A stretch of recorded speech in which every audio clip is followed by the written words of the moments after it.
आज की कथा का पहला सूत्र तुम्हें नोट करना है और सूत्र बड़ा प्यारा है। हनुमान जी को पाने के लिए राह की आवश्यकता नहीं है, मेरे बजरंग बली को पाना है तो सिर्फ चाय की आवश्यकता है। हनुमान जी राह से प्राप्त नहीं होते, चाह से प्राप्त होते। अच्छा, चाय का मतलब तुम चाय मत समझ जाना कि हनुमान जी टी से प्राप्त होते। No, never.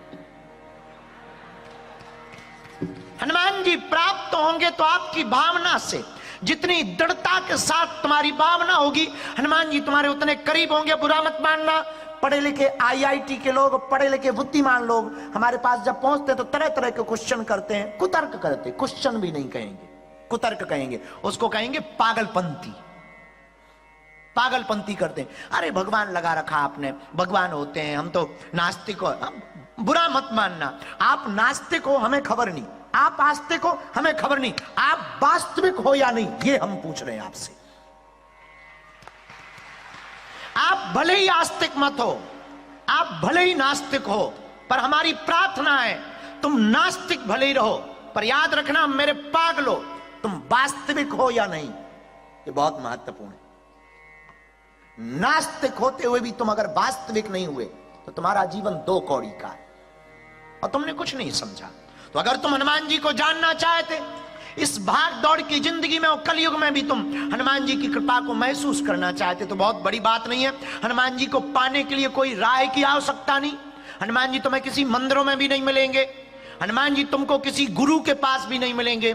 हनुमान जी तुम्हें मिलेंगे और तुम्हारे मन मंदिर में मिलेंगे और तुम्हारे अंदर मिलेंगे और तुम्हारे अंदर वो स्वतः भाव से प्रकट हो जाएंगे।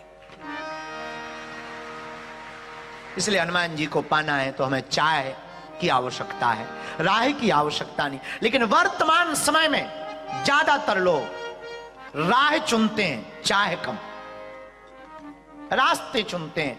हम लोगों ने ये जो व्यवस्था बनाई, हमारे ऋषि मुनि बहुत वैज्ञानिक थे, बहुत वैज्ञानिक। उनका विज्ञान इतने ऊंचे लेवल का था कि कोई उनके विज्ञान को पढ़ नहीं सकता। उन्होंने प्रत्येक, हमारा सनातन इतना महान इसलिए है क्योंकि प्रत्येक विषय में विज्ञान भरा है। हवन में विज्ञान है, वायुमंडल को शुद्ध करता है।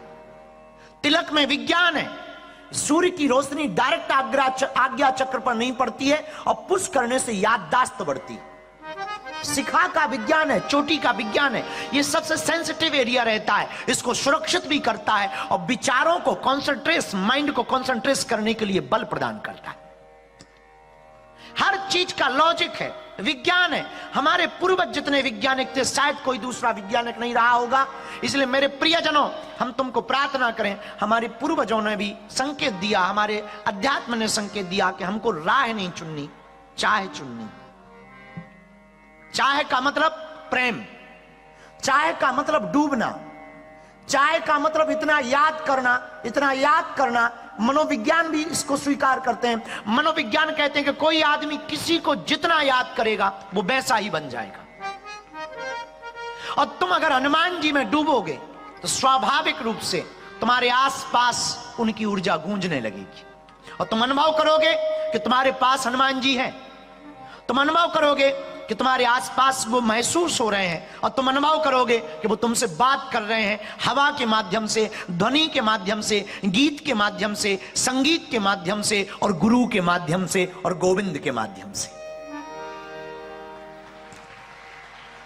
इसलिए मेरे प्रियजनों, आपकी एक भूल पर हम चर्चा करेंगे। हम लोग राह चुनते हैं, चाह नहीं चुनते।